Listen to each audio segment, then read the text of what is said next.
Okay, so this is a shit story, but it's much more than shit. Okay, there's a lot to this, and I'm not gonna make this like the Anne Frank version of a fucking shit story, because that's just way too long, and you have better things to do with your time.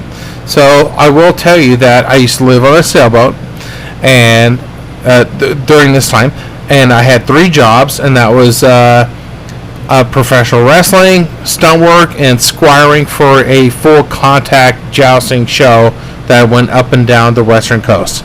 And one of the guys I used to work with, his name is Steve. He lived on a 34-foot Catalina designed by Frank Butler, and he's literally a rock star. And I thought, fucking A, I want to live on a sailboat. That'll be cool. So him and I, we bounced back and forth about things and stuff, and we found on Craigslist a 25-foot Coronado built in 1968, which was also designed by Frank Butler, and it's a floating tank. It's fucking a floating tank. This thing can handle some shit. I've been out in some bad fucking weather in this thing, and it handled it much better than I did. And I think I bought it for $2,000, and it didn't have shit. But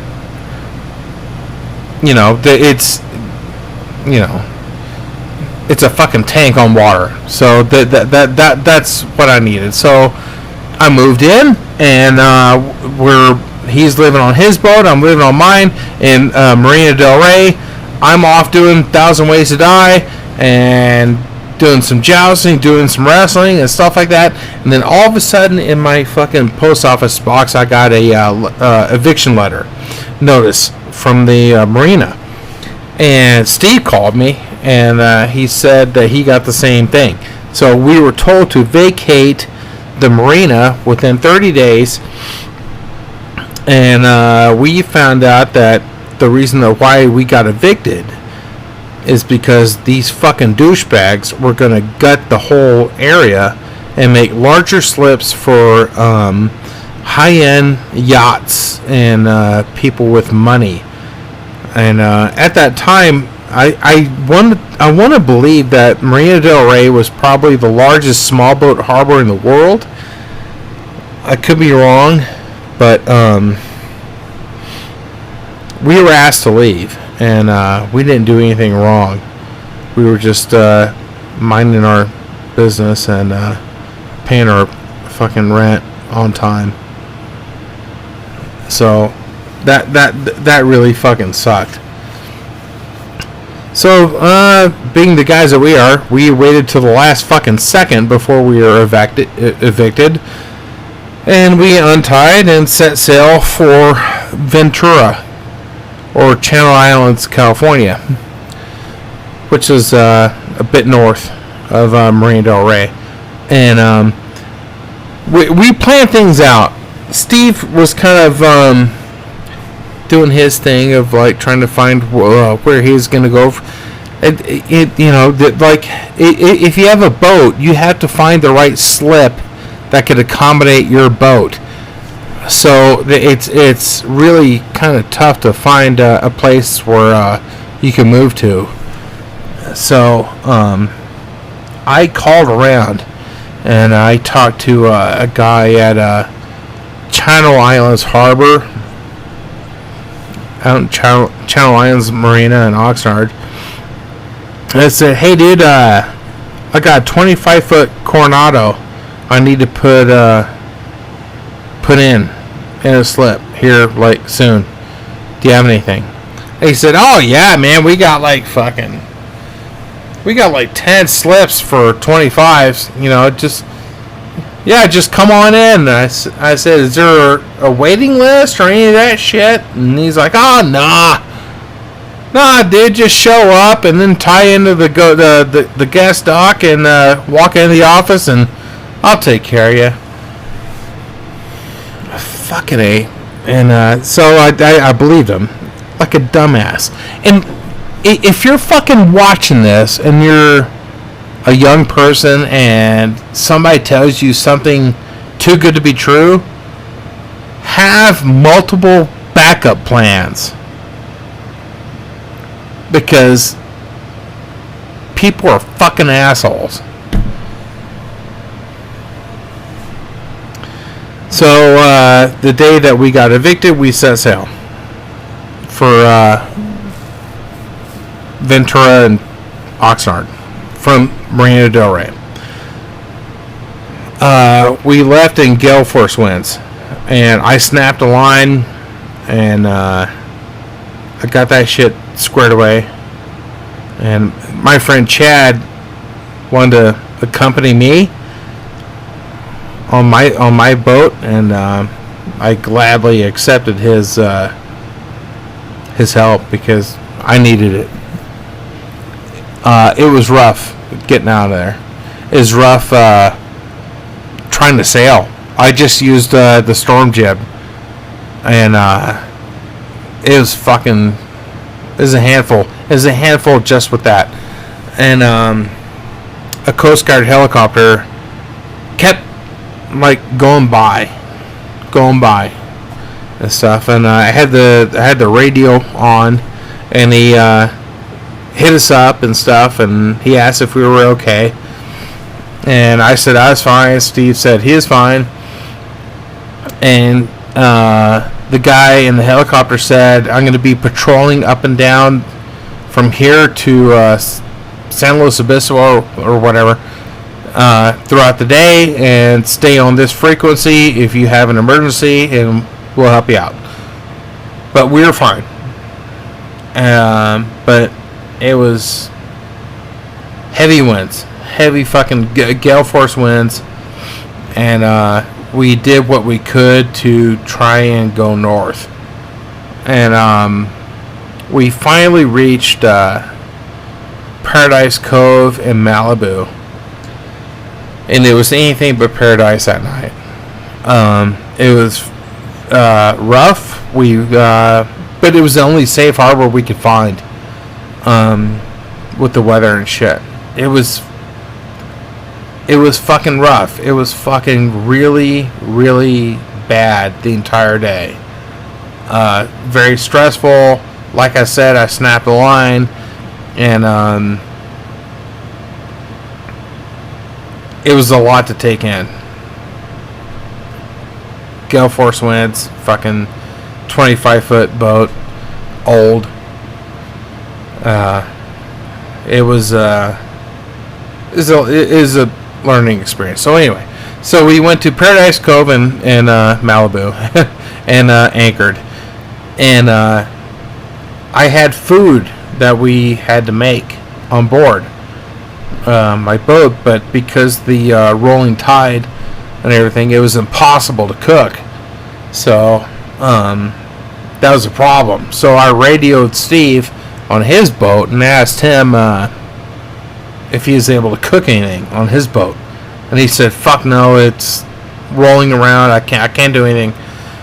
And then Steve said that there was a restaurant, a fancy restaurant in that cove, called Sandcastles, and I don't know if anybody ever fucking watching this video has ever been to Sandcastles in Malibu, but it was like a private private restaurant. Yeah, private in the sense that you had to have reservations, and you couldn't just walk in and sit down and be seated it was very, very fucking posh and all that shit. And so my boat, just to give you a visual, I had a couple of tiki torches roped up in the back of my boat that were always lit. I had a big fucking pirate flag flying off the mast, and in the front, on the bow, on the pulpit, I had a lantern that was on a carabiner that you should just swing around, and stuff, and that thing was always lit. Steve had his running lights and stuff. I didn't really have that shit. I just had tiki torches and lanterns and shit, because fucking my boat was built in '68 and fucking old school. So that's pretty much how I sailed. I didn't have running lights. I didn't have, well, I mean I did, but it was hooked up to an old battery, so I only ran that shit if I was trying to go through traffic, trying to get out to sea, you know, not to hit other boats and stuff like that. And but once I got out, you know, to do beer can races and shit like that, I just fucking turned all my electronics off, and I just, you know, anyway. So Steve hit me up on the radio, and he said, I can't cook, neither can you.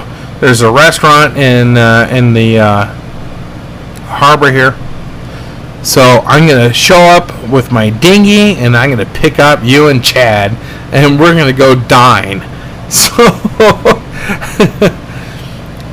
it took Steve a while to get his dinghy over to us. We were anchored, and it's dark out, and I got my torches lit up on the boat and shit, and anchored, and there's fucking waves coming through, like round the clock. It's rolling and rolling, and you know, you can deal with it, you know, but you gotta fucking pay attention to what's going on. So Steve showed up, and me and Chad hopped into Steve's dinghy, and we rowed to shore at this fucking Sandcastles restaurant that had its own exclusive beach that wasn't open to the public. And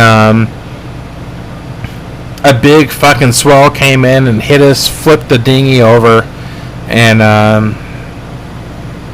we're soaking wet, covered in sand, and we have our wallets and Ziploc bags and shit, you know, and we approach the restaurant, and we walk up the steps and get to the sliding door, and we were greeted by a guy, and he's like, do you guys have reservations?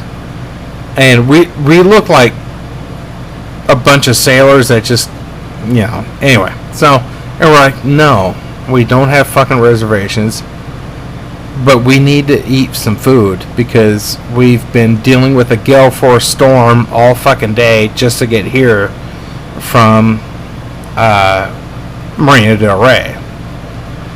And the guy's like, oh shit, okay, well, follow me. So he gave us a booth, and we sat down, and it was like that scene in that Blues Brothers movie, you know, when the Blues Brothers walk in to pick up, oh Jesus, what's his name? The saxophone guy. No, what was it? The saxophone guy? Fuck. Shit. I fucking know this. He's the guy that worked in the high-end restaurant and shit, and he's making tons of money. And the Blues Brothers showed up and embarrassed the shit out of him just to get him to fucking join the band again. That's exactly what it was. But we weren't trying to farm the fucking Blues Brothers or anything. So everybody's fucking staring at us and shit. And it was very awkward. And like, we had no business being in there. I mean, we were just like the epitome of fucking white trash. And this is where it gets kind of fun. So we're just sitting there, just minding our own business, speaking softly to each other, and then this lady, she was kind of sitting behind me, and she's doing this, and she keeps looking over, you know, like this and stuff, and she goes, where'd you guys come in from? And I laughed, and I said, look out there. You see those torches out there, out in the water? That's my boat. And those lights over there, that's this guy's boat. we're trying to get to Ventura, and we had some bad weather, so we anchored out there, and we can't cook on our boats because the swells is too dangerous and blah blah blah. And so we, unfortunately, we had to row a dinghy to shore here to get to eat. So apologize if we're ruining your evening and blah blah blah. And then all of a sudden, fucking everybody in that restaurant's like, "Holy shit, you guys are sailors!" and blah blah blah, and where are you guys going and stuff. And people were like really excited, that that we were doing what we were doing because we had no choice. And people were dressed to the nines and shit. And me and Chad and Steve were covered in sand and fucking ocean water and all that shit. And you could see the dinghy right out in the fucking back there, the viewing area, because they have spotlights shining out at sea. There's a fucking dinghy sitting out there. And oh my god, half of that restaurant at least probably saw us come in, like rowing in, because they had lights shining out in the water. That's probably what fucking happened. That's why she said that. So I didn't think of that till now. So anyway, so people were fucking cool. Nobody complained, and we just hung out and just had a very, very expensive fucking meal. And when we hopped back into the dinghy, and we went back to our boats, and right around 3 o'clock in the morning, my boat and Steve's, but mine in particular, I think, I don't know where I was in that harbor, but that was the only safe harbor we could find. But right around 3 o'clock in the morning, a rogue wave came through there, and I'm sorry if I look tired. It's fucking after midnight for me, and I'm old, and I don't stay up this late. Anyway, so a fucking rogue wave hit my boat, anchored in there, and flipped it completely over, and threw me against the bulkhead. And on the bulkhead window, I opened my eyes, and through the light in the cabin, I saw light shining through the glass of the bulkhead, and I saw bubbles going up through the window, which is normally, like 3 feet above the waterline. And then the boat flipped back over because of the keel, straightened me back out. But and it threw Chad from the dinette bed onto the sink, and then back onto the bed again when it flipped back over. So that was fucking pretty gnarly. That was crazy ass shit. And I got on the radio, and I got a hold of Steve, and he said, "Are you guys okay?" And we said, "Yeah, we're fine." He said, "There's a rogue wave. Go back to bed. I'll talk to you tomorrow." And he turned off his fucking radio. So, being a novice sailor, that was something that kind of shook me, but apparently it didn't do anything to Steve. And I got some fucking stories about Steve sailing. Anyway, so next morning, right around 6:30, sun was coming up, and Chad and I are wide awake, and we're brewing some coffee on board, and Steve is not up yet, and we're waiting for Steve to wake up, and we're waiting and waiting and waiting, and Steve is not answering the radio, and I had to poop, and I dropped a deuce off the fucking side of my boat. So let me tell you about the boat. There's no name on it. I had to go through the paperwork and find the name. And the name of the boat, when it was made, was called Ascend.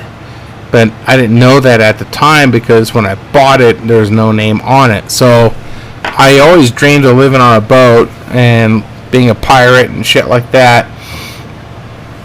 So my mom named it My Wet Dream.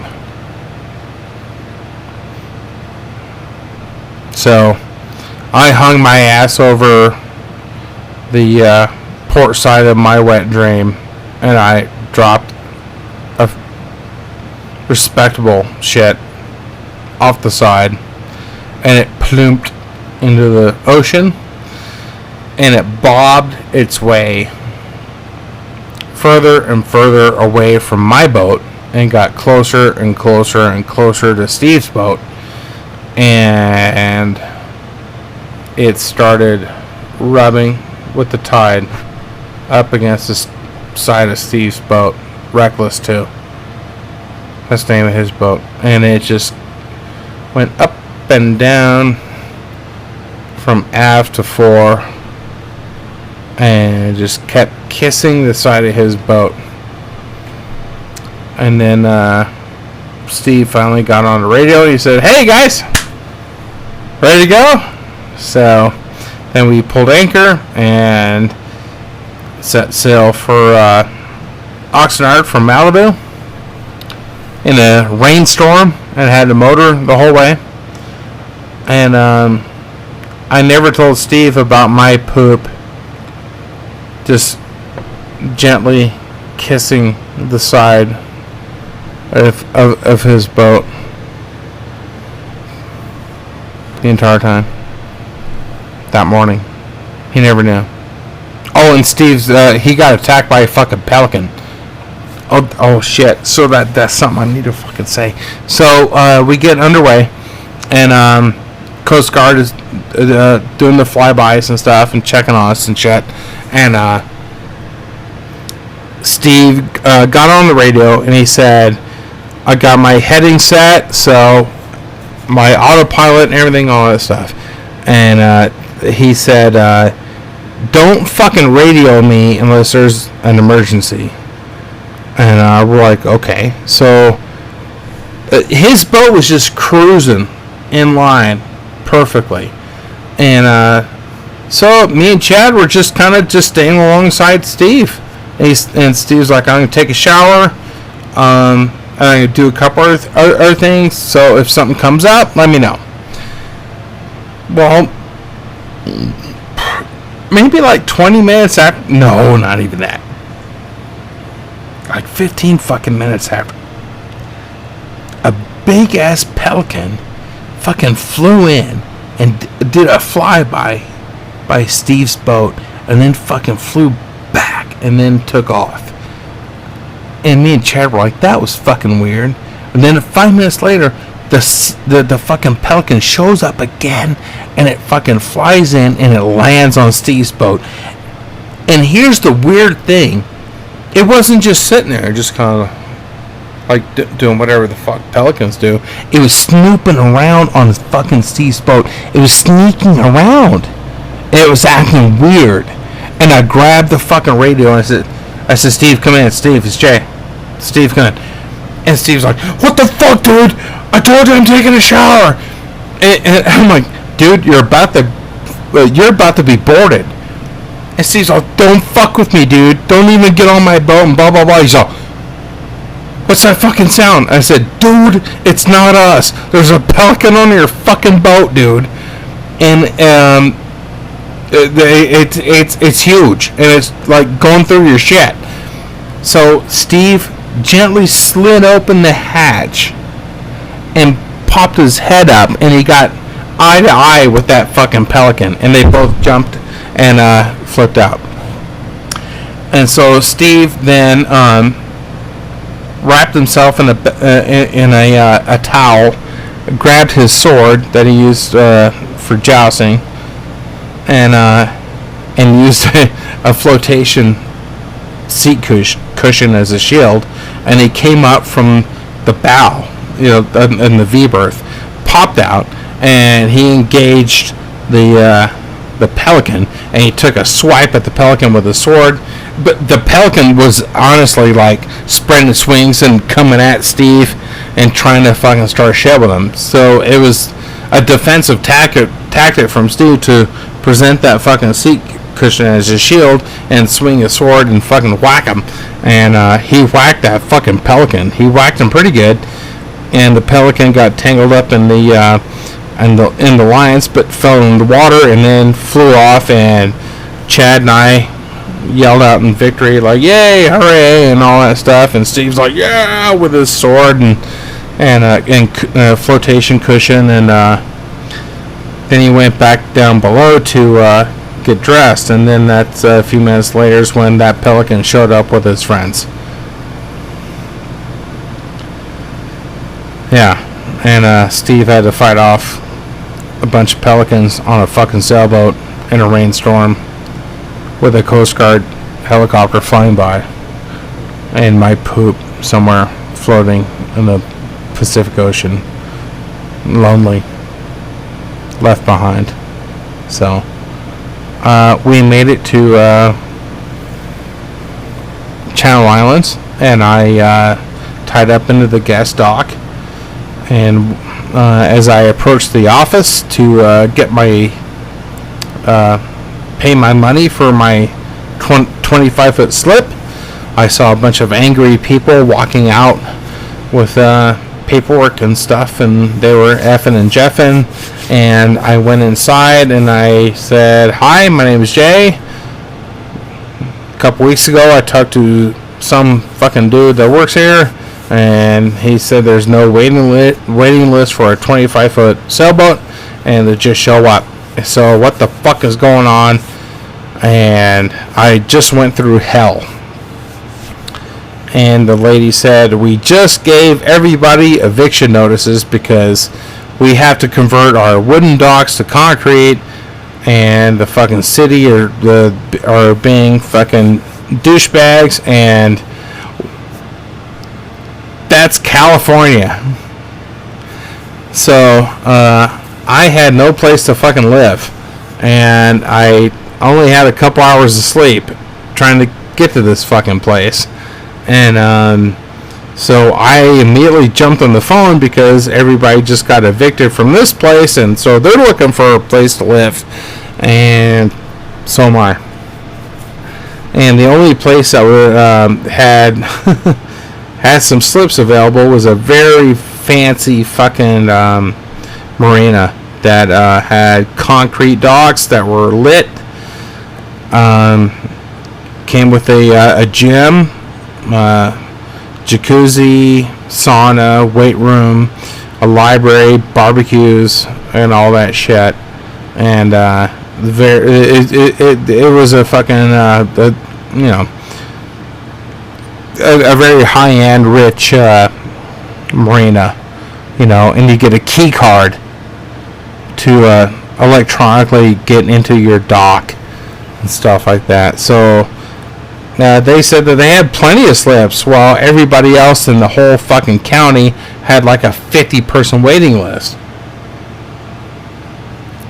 So I'm like, oh, fuck it, I'll pay. But, well, let's see if they'll take me. So I said, well, look, I'm heading over there right now, and let's talk. So I tied up to their gas dock, and I met with them in the office, and it was fucking nice. It was fucking nice. They're wearing polo shirts and khaki shorts and shit, and they had like a huge library and with a full kitchen and stuff that was available to everybody, and they own the apartment buildings there and stuff. And they're looking at me, and I'm fucking rugged from that fucking bullshit I just went through. And they said, well, what year is your boat? And I said, 1968. And said, well, we need to do an inspection. And I was like, I'm fucking afraid of that shit. I mean, it's not a fucking, 2009 Beneteau or some shit. So they came with me down to the dock, and they saw my pirate flag, my lanterns, and tiki torches roped on the whole thing. Like, wow, this is fucking really cool, And they thought somebody says like a Burning Man boat or something, and all that shit, and they thought it was fucking cool and piratey and stuff, and they did an inspection, and they check shit out. And they're like, there's no water in the bilge, and the pump's good, and your insurance is good, and your vessel inspection report's good and stuff, because I had to get one of those when I first bought it. And then they said, do you want to keep we got a slip right here at the end, and if you want it. And I'm like, fuck yeah, I'll take it, yeah. So next thing you know, I'm fucking sitting in the jacuzzi watching the sunset over the marina, drinking a beer, and that was my new home. So this was a long fucking story, and I'm sorry it took so much of your time, but it's something that heavily impacted me in shit.